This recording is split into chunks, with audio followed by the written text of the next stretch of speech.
You're looking good. So listen, wasn't Dave good tonight? It's nice to see him back. He's not in reruns this week, is he? He's back to work. Oh, we're honoured. Anyway, Shut up. He's my boss. Shut up. Anyway, this is the part of the show when after Dave where I have to talk to you a little bit and entice you to come and see our show with my salesmanship skills. Now, before you guys turn up, usually what we do is I have a little conversation with the studio audience to see if there's anyone interesting. And now, apparently tonight... Shut up. Apparently tonight, one of the ladies in the audience is a lesbian. Now, I wanted to talk to her about that, but I'm not allowed to.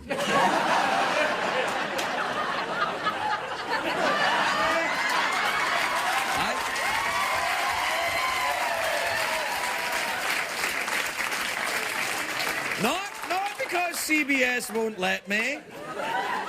Oh, come on, they would never forbid me to do some lesbian chat. No. It's because I'm shy.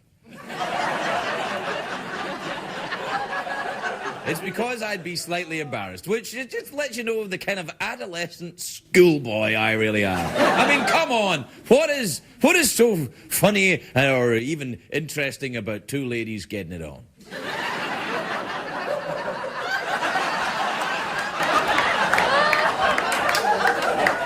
I've never understood why it's so great, but it just is. So, come back and watch the show tonight because it's the big lesbian show tonight.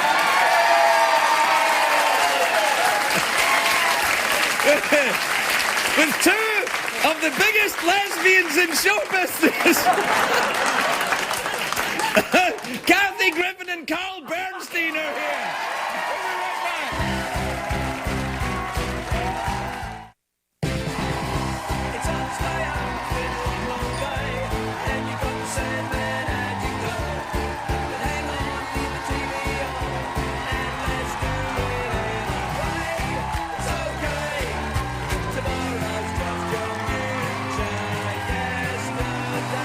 Ladies and gentlemen, Craig Ferguson.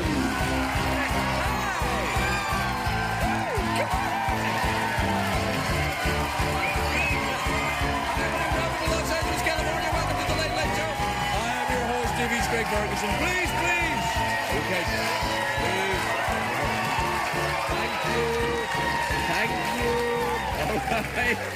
Thank you. Thank you. Please follow the international sign for stop your phony applause. But Craig, isn't that the international sign for I'm a gay pony? It's also that one. It is a great day for America, everybody. I tell you who it's not a great day for, the 84-year-old Alaskan Senator Ted Stevens. Today he was convicted of all the corruption charges. Hey, what's this, married with children? Knock it off. He's been convicted, though. Now Alaska is not just famous for hockey moms, they've got prison grandpas as well.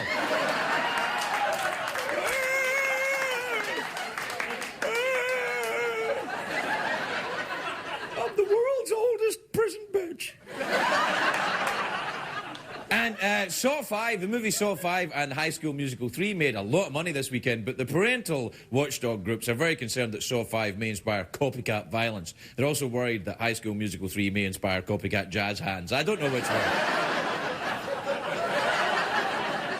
Gay pony? Don't mind if I do.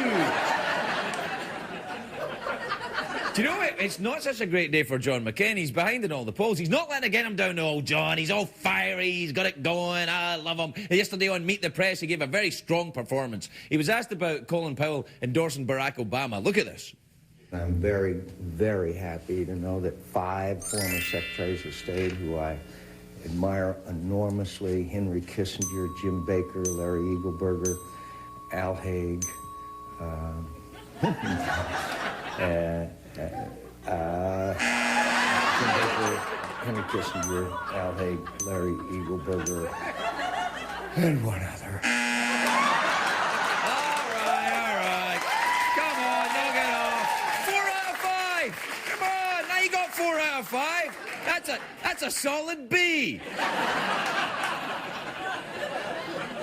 Yeah, John's better in front of the crowd. When he gets out there and feels the energy, he gets very excited. But when he gets going, his delivery reminds me of other things. Take a look at this. How about Sarah Palin last night, huh? How about her? Huh?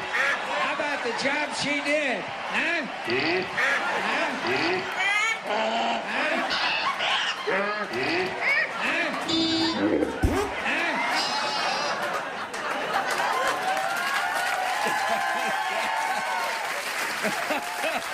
Oh, dear. Oh, well, it made me laugh anyway.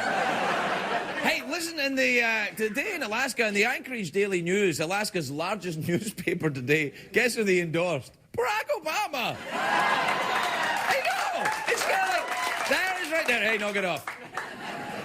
That's another newspaper Sarah Palin will never read. But she's everywhere right now, though, Sarah Palin. Everywhere. There was a strip club in Las Vegas was holding a Sarah Palin lookalike contest. Really, they really had it. The strippers are lining up. You show it. Look, there. Look, that's really it. I know. Forget November 4th. I'm pulling my lever tonight.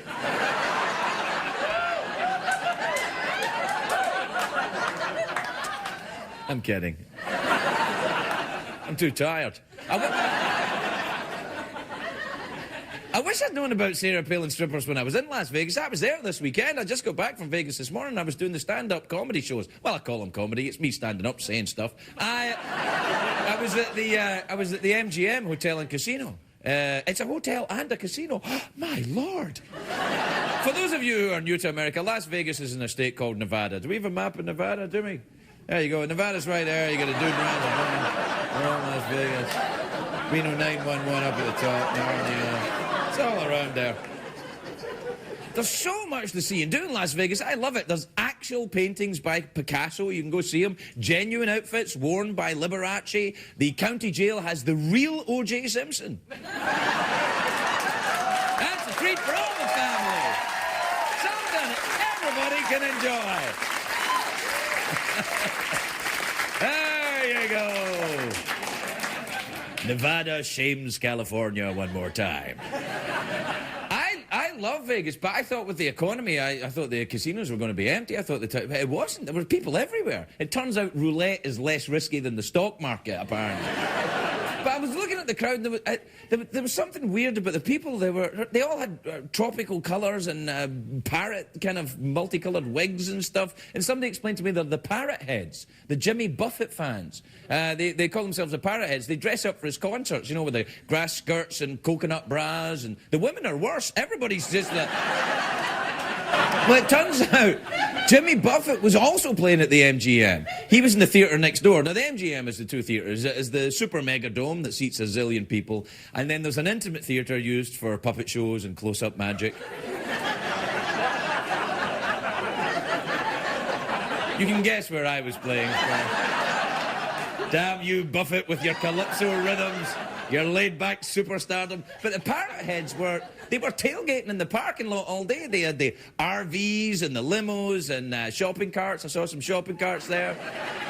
I think that belongs to the people that come and see me. But the parrot heads do some things right. You know what I saw in the parking lot? There was a pickup truck with a jacuzzi in it. It wasn't plugged in. You have to make your own bubbles, I suppose. What's strange about the parrot head people, though, this was interesting. For people who drink tequila and smoke pot at 9 o'clock in the morning, they were very nice. They were. They're very friendly. They're like, hey! Hey! Look at me, I'm wearing a coconut bra!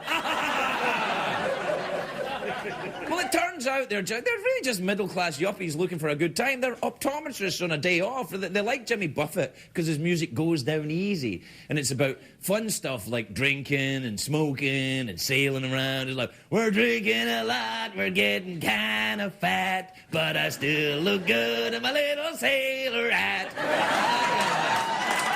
That's one of his early songs. That's not, I don't know if that's a real... One of his real early songs. That's a Sailor Hatville. Anyway, so on Saturday night, there was a problem because there was like a bazillion parrot heads are all there for this Jimmy Buffett show. And, you know, all these people are eating and drinking all day. Let's just say the toilets got a little busy. They all got backed up. It was a disaster. That night, the MGM had the loosest craps in town.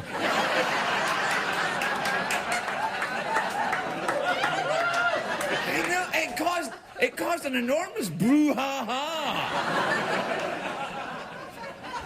I'm just telling you what happened. It was nobody's fault. It just happened. Apparently the smell was preventing people from enjoying the Jimmy Buffett concert and having a good time. And I'm thinking, what kind of a drunk are you? You get distracted by a bad smell? Back when I was drinking, you could have put me next to John McCain's diaper genie. I'd have been like,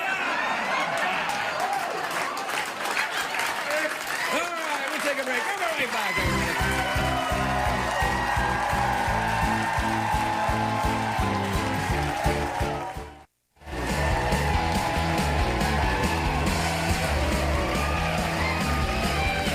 Welcome back, everybody.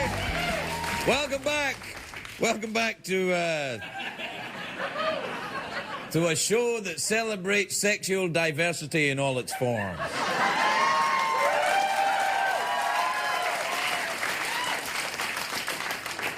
I don't want to single lesbians out as my favorites. That doesn't seem to be right. We celebrate all sexuality here by having me giggle at it. It's the best I can do. I'm sorry. I'm a 10-year-old boy trapped in an old geezer. Anyway, I can't be mucking around talking about sexiness. Do we have time for an email, do we? Time to answer an email. Yeah, there you go. There you go.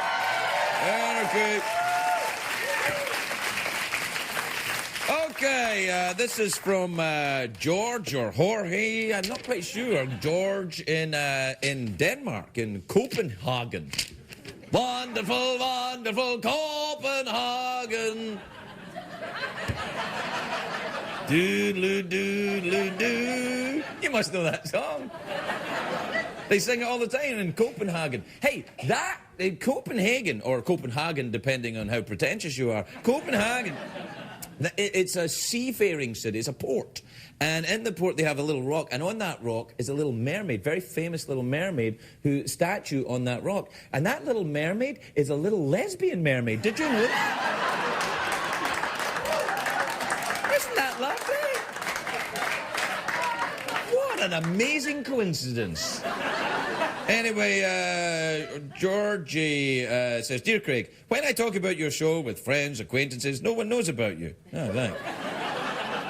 Why do I feel I am the only person watching your show in Denmark?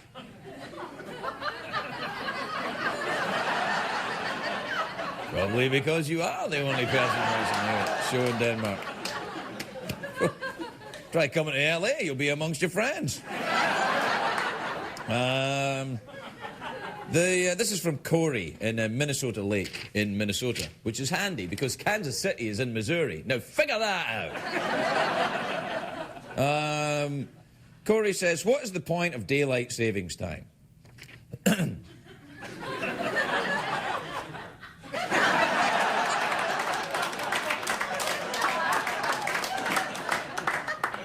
don't know. I work late night. It's all dark to me. This is from Alexandra in Stockbridge, Massachusetts. I say it like that, Massachusetts. Who was that? It was a Bee Gees song. It was, Massachusetts. They also sang, wonderful, wonderful Copenhagen. Little lesbian here.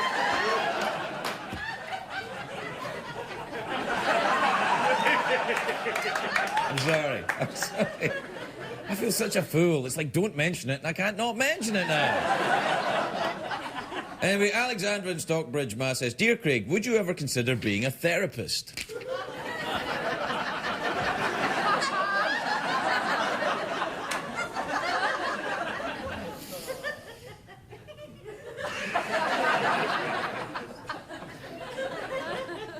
No.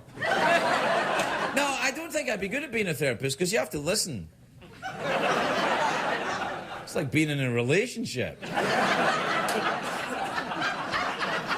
I can fake the face, though. You're right. You're right, honey. Jeez. Oh, sorry, I didn't mean to call you honey. I'd be bad at it. I'd want to hear all about the dirty dreams. See, I think I would quite like to be a therapist, actually. All right, we'll be right back, everybody. We have to take a break.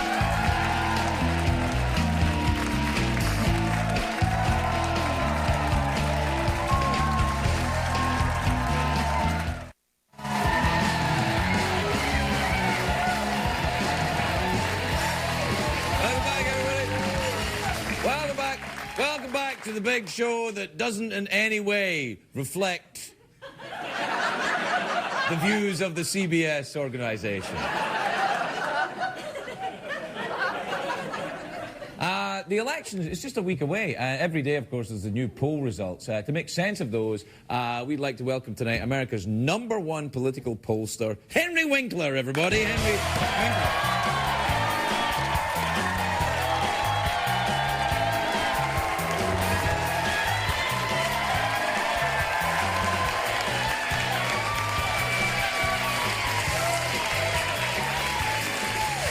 Henry, lovely to see you. I'm so happy to be here. It's very nice to see you. Now, listen, I know you as a successful actor, you're a producer, you're a songwriter, you enjoy Jimmy Buffett's music, but what made you become a political pollster? Well, you know, our political process is a cesspool of special interest money. I just want to grab as much as I can.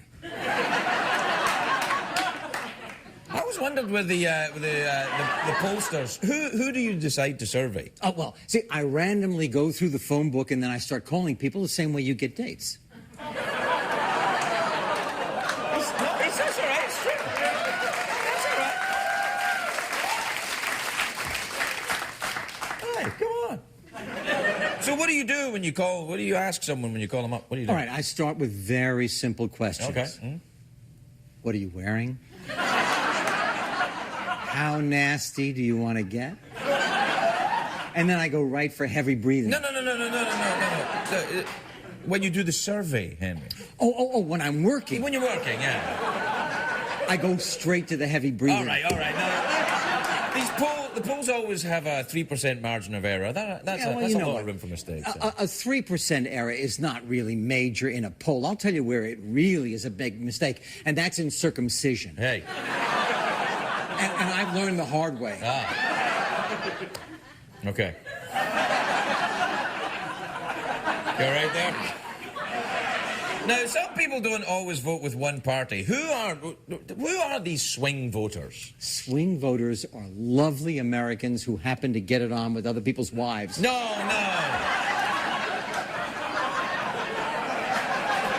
What are the pollsters? What do you mean, no? Yeah, I know.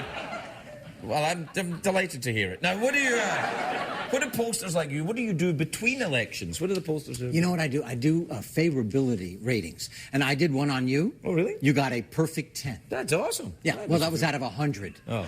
Yeah. Genital herpes got a 16.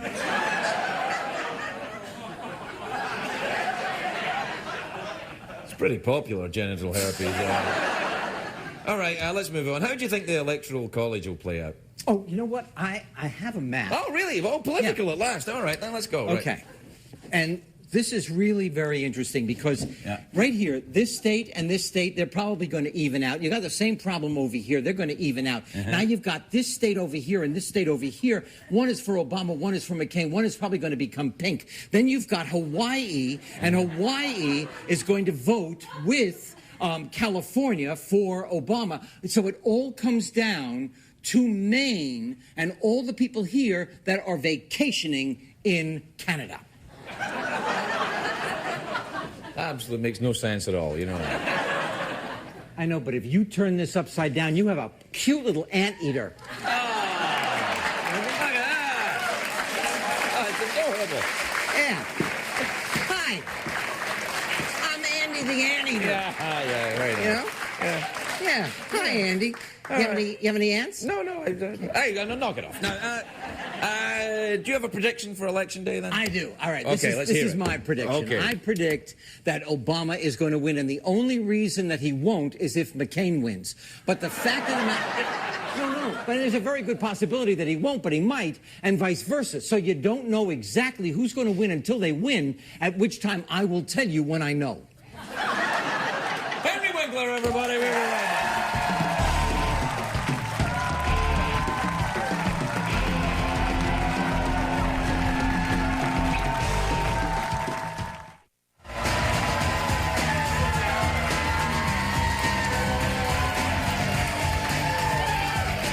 Welcome back, everybody. I got a little schmutz on my shoulder, and everyone during the commercial break, they're like, "Quick, get the schmutz off." I'm like, "It's all right." They said, "How did you get there?" I said, "I think I inadvertently brushed past a lesbian."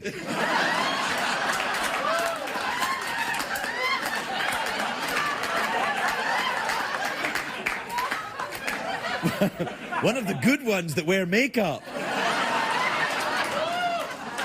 That's a joke. You know that's a joke, right? All right. That's a joke, lesbians. Knock it off. All right, my first guest tonight is performing on November the 14th at the Mandalay Bay in Las Vegas, and on December between the 9th and the 12th at the Kodak Theatre. It's right here in LA, isn't it? It's a big, giant one. She's very successful now, God bless her. Kathy Griffin, everybody!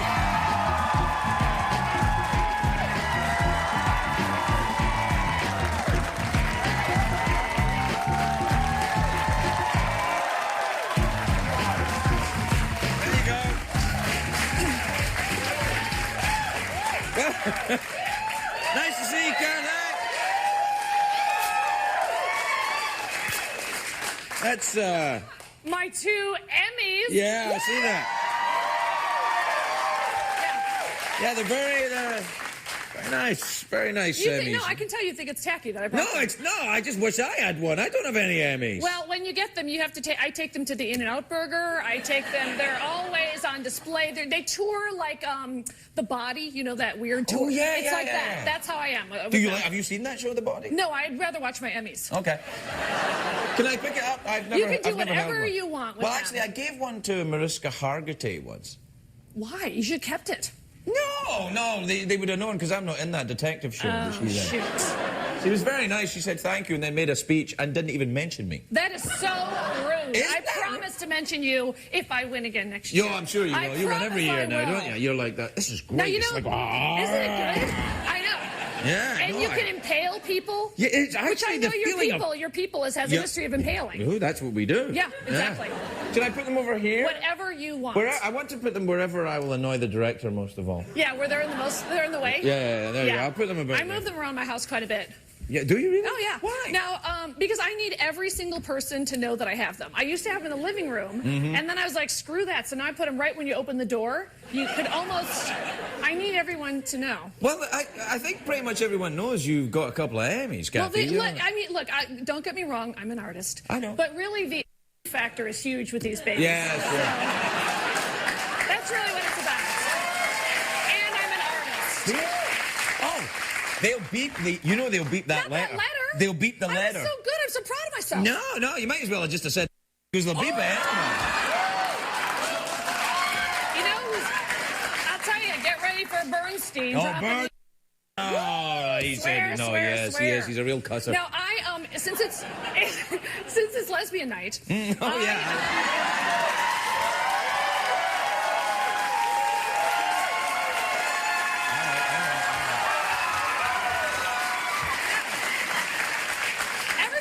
Lesbians. Hey, if you don't like lesbians, go and join Al Qaeda. That's what I say. Exactly. Yeah. You're either with us or exactly. Yeah. So I actually would be a lot more comfortable if Sarah Palin was a lesbian. She might be. Oh, from your mouth to God's ears. Because I'll tell you something. You know who could turn this country around in a matter of days is Susie Orman. And hear me out. Orman 012, because I am telling you, all you need is a financial, good, sturdy lesbian to turn this country around in days. And wait. Didn't the Democrats have something along that line and decide against it? Lesbian light. Lesbian right, light. okay, but right, I mean, right. Susie's committed, and I'm telling you, there's nothing she doesn't know. So I say McCain, Orman, and then I would vote for them. But as it is now, no, I'm going Obama. Is that where you're going? Of course, I'm going with the Obama. I thought you would. Of course, I am. Yeah. Even my mom was going to vote for Obama, and she watches the O'Reilly Factor. How does she equate those two things? Look, she's a crazy old drunk. I don't know what to tell you. All I know is she votes according to... Well, all right, look, I'm going to be honest. Because I'm so nervous that she might at the last second freak out and vote for McCain. On, Election Day, I'm going to do something. I don't know if this is considered voter fraud or if this is like Acorn, but I am going to have to drive my mother to the polling place. Mm-hmm. And it might involve giving my mother an extra box of wine that day. And she loves her box of wine. I understand. She no. She's not so into the glass in the bottle. She Well, really why? likes... If you have the box, you have everything you need. That's right. There, She likes to put it on a ledge and then tip it to make sure that even the plastic bag is drained. And so, so that's how much I love my country. Is I'm willing to get my 88-year-old mother drunk just to vote the right way. Well, no, you're good. You're good with the older patriot. folks. You're good with the older folks. I saw you with Rickles at the Emmys. You were adorable with him. Wasn't that great, Don He was Rickles? fantastic. Fantastic. I mean, It was so lovely. So lovely and so sweet and so funny. And his sense of humor is just ghetto. He will say anything to anybody. I know. And he just has that Rickles license to kill. And so how does he get that? How do you get that he's license? fearless. He is fearless. And the guy's performed for 4 presidents, and he really has the street cred as well as the respect. But I mean, the stuff he just says to people's faces is really, it is an awesome sight. Yeah, so presenting with him was truly a delight. And the producers are so funny because they were like, now Don, we need you to stay on script. And they would turn to me and they go, sweetheart, you'll keep him on script, right? And I'd be like, yeah, I'll keep Don Rickles on script. Right. So of course, when he's off the cuff, nothing is funnier than that. So it was like a real seminal moment for me. It was a real pleasure. Yeah, it was lovely to see you both up there. I like that. Did you enjoy yourself at that Emmys? Oh my gosh, what a dish fest! All right, so it was bored. I was so bored. Oh, you're so jaded. I am. You're worse than a jaded old lesbian. I am. Hey, look at me. Just picture in your mind. Look at this. Go like that a little bit with your eyes. Liza Minnelli. See? Showbiz. Exactly. Showbiz. No, I am. I wasn't jaded when I turned up, but I was jaded when I left. It went on forever. Oh, that was a disaster with those multiple hosts. Yes. No, that was a bad call. But it's true. Like when you see somebody like Rickles, I was thinking, oh, they should have just let Don host the whole thing. Yeah, or Jimmy Kimmel was there. Jimmy was so funny. I love when Jimmy goes, don't you love the hosts tonight? They're so sufficient. Also, anytime, any chance I can make fun of Ryan Seacrest is a good day for me. Right, that's true. It's appropriate. It's appropriate that you should mention him on Lesbian Night also. I know, exactly. Yeah. No, that's good. Well, I shouldn't make fun of Ryan. She's a really good hostess. Right, that's true. She's on the #1 show. God She love is. her. Good for her. Now listen, you're doing the stand-up in Vegas. Yes, I just came back. Yeah, you do a tough gig, right? Where you do the show and then you fly to Vegas and do a show. No. I just did it at the weekend. But still, that's tough to do live shows. And Yeah. then you do the show. It's very difficult. Yeah. I know. I love it. I love all things Vegas. I'm a crazed nickel slot player. I'm like that. Like, if you see me in Vegas, don't bother me. I got the bloodshot eyes. I got the diet soda that's like half water at 5 in the morning. Betting max on those nickels. Betting max every time. Oh, yeah, I'm serious. Really? You like Sometimes all I'll that? bet like 20 cents a pop. I don't even care. Bet max. You're nuts. Yeah, I'm crazy. I'm a Hey, you know where you want to go at the Mandalay Bay? Where? They have the wave pool there. Yeah. It's awesome. It's better than the ocean it's or better nature. than the ocean. Yeah. Better and, frankly, cleaner. Cleaner than any ocean you're ever going to find. Yeah. I mean, oceans are all right, but there's No, when still you go to people Vegas, trying you to just- save them and everything. No, that's so time-consuming. I know. Now, when you go, you can't walk among the people. You're too famous. What do you do in you Vegas? kidding me? Nobody gives a rat's ass about me. They're like, please. I don't even believe you. What is the most common thing people say to you when they see you in public? oh, cheeky monkey.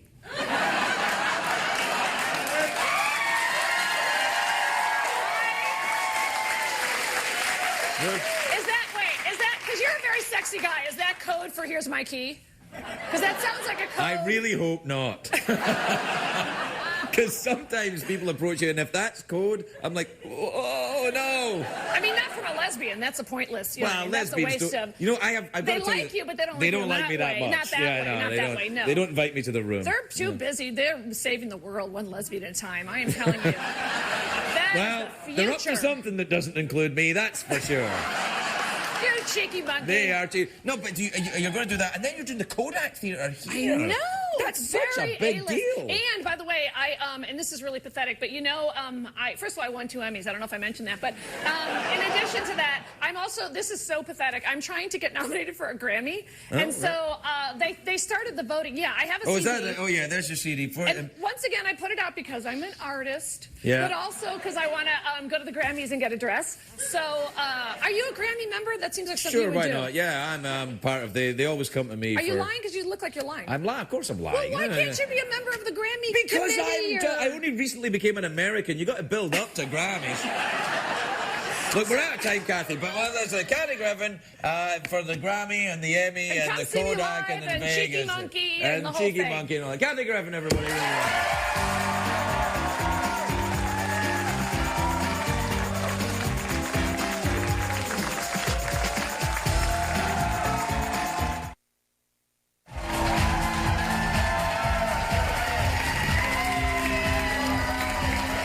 Welcome back, everybody.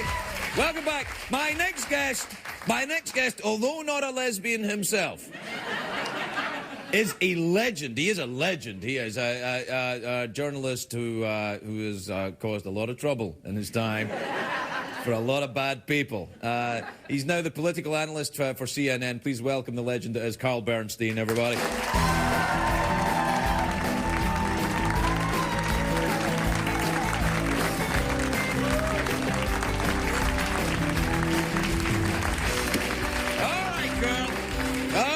Welcome aboard. How are you? Cheeky monkey? Oh, stop it. I knew you before. Yeah, no, that's what they say to me, cheeky monkey. What do they say to you? Richard Nixon? Come on. That kind of thing.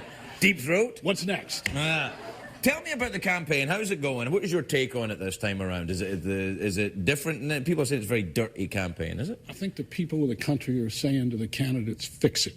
That's the message. Fix it. We want one of you guys to fix what's going on in this country. Yeah. Have you? Well, you were famously for Hillary Clinton. No, I wrote a biography of Hillary Clinton. Well, it would have sold more if she was president, though, wouldn't it? It would have, but you do some things for your country. Right. Okay. Now, do you? I don't know. Have you endorsed a candidate this time around? I'm a reporter. I don't endorse candidates. Really? Okay. No, right. Okay. Well, let's look at either one of them then. Obama then. Strengths and weaknesses. What have we got here? I think he's run a terrific campaign. Right. I think he's shown the people that he's capable of being president. There were some doubts early on. He was new to the scene. I think John McCain, who I really got to know in 2000, has shown himself to be a very different candidate than he was then. Well, you were very complimentary about John McCain. I was in 2000, yeah. but I think he's abandoned the principles of his campaign in 2000, and that's probably why he's in the difficulty he's in. Now, in what way has he abandoned his campaign? I can't. The campaign of 2000 was built about being a really independent spirit in American politics. Right. The maverick thing. And now he's really become a captive of the right wing of his party and its agenda, and it shows, particularly through the pick of Sarah Palin. I was going to ask you about this. So you're not impressed with the Sarah Palin choice there? Well, I don't think it's helping him. Right. Well, I don't think anyone would argue with that right now, would they? I mean, well, look, here's the thing about Sarah Palin. He has said, look, duty, honor, country first. Right. And yet you have to ask yourself, was that really putting your country first to have somebody run as your vice presidential candidate who's manifestly unqualified to be the president of the United States? Is she? I mean, people I say think that. From every... You know, we can only judge by what we see. Right. And on that, I think that most of the people of the country think the evidence is in. And that's what What about Biden? You think he's up to much? Is he? He's fun to watch. Yeah, yeah. He's certainly entertaining. He's kind of like a kind of blue stand-up, isn't he? He's a very substantive guy. He's respected by his fellow senators. Right. And he's famous for one-liners that he shouldn't say. Yeah, exactly. That's what I'm saying. It's like watching Dave Attell in a comedy club. You're like, oh, you can't say that. But he's solid. He's solid on knowing the world. Yeah, he knows what he's doing. I think even although you haven't endorsed anyone, Carl, I'm beginning to see a trend in your discussion. Yeah. What about, given that, of course, that you yourself are totally neutral in every regard? Absolutely. What about the press coverage? The Republicans are always banging on that the press is anti-McCain. Do you think there's some validity in that? No. I think the same thing Hillary Clinton said, that the press was anti-Hillary early in the campaign. I think that what the press does is it tries to find out who these people are. And in so doing it and looking at their records, when they get skewered, they don't like it. When Obama has, look at the video of the Reverend Wright. That has been the most damaging thing to come out in the campaign, played over and over and over and over. We didn't hear a lot from Republicans then complaining about the press when we played that video over. But there are news outlets. I mean, you get CNN. Actually, I watch CNN and I can see no real bias in that. We're all over the lot. How could you? But I can look at MSNBC and say there's clearly a liberal bias here. You can look at Fox News and say, well, this is certainly not. It is what nobody it is. here's voting Obama. It's there's definitely Geraldo. Really? Well, there you go, President Obama. But that's the. Should a legitimate news outlet endorse, whether in word or deed, endorse a candidate and still remain a legitimate news outlet? Well, look, newspapers have editorial pages, which are the opinion of the owners. But the reporters, hopefully, in their reporting, do not express the opinion of the owners. They do their reporting. We all do our reporting. It doesn't mean we don't have our own views. But look, if Obama was to do something hellish, and myself or any other reporter came upon it, we'd sure as hell put it in a paper or put it on the air. The same things I've said about John McCain. Look, I wrote as favorable a piece about him as ever been written. It was. I read it today, actually. Look, it was very changed. He's changed. About Obama, we don't know as much. There's no question. We don't know Obama as deeply as we know McCain. He hasn't been around that long. Yeah, exactly. I mean, he's like John McCain's what, like 108 now or something like that. Going on 73. Yeah. And what age is Obama? 23, something like that. Yeah, there's going to be a difference there. I mean, he just got out of college last week, didn't he? But we don't know a lot about him. And at the same time, we have watched him grow through this campaign. We know that he is a really disciplined campaigner. I'm going to talk to you about the campaign. The campaign itself, now here's something that I have noticed. The campaign, both candidates, seem to be physically deteriorating. And more in the case of John than Obama.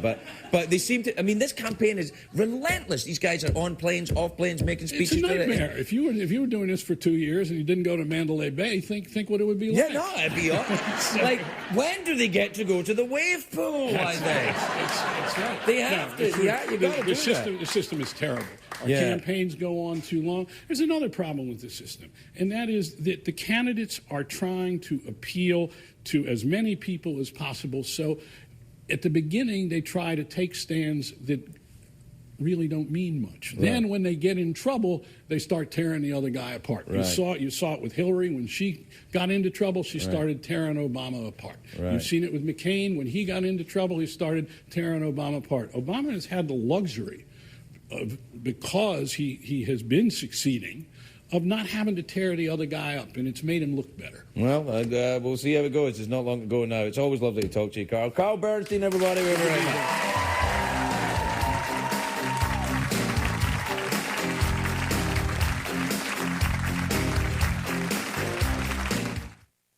What did we learn on the show tonight, Greg?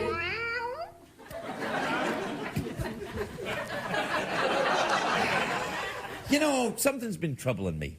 I tell you what it is. It's the run-up to the election. There's so much talk about politics on the show. I find myself, you know, every time you have a discussion, you think, oh, people are going to, I'm going one way and I'm trying to endorse a candidate that way, or I'm going another way to endorse a candidate. And I thought, look, why don't I just come flat out and say who I'm in favour of, and then there'll be no discussion about it. So here it is. I'm in favour of lesbians.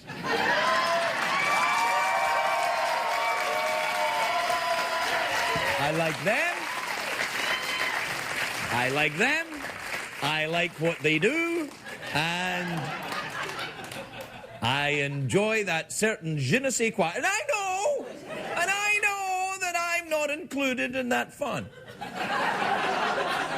But I think I'm man enough to let someone else have a good time and not be selfish about it. God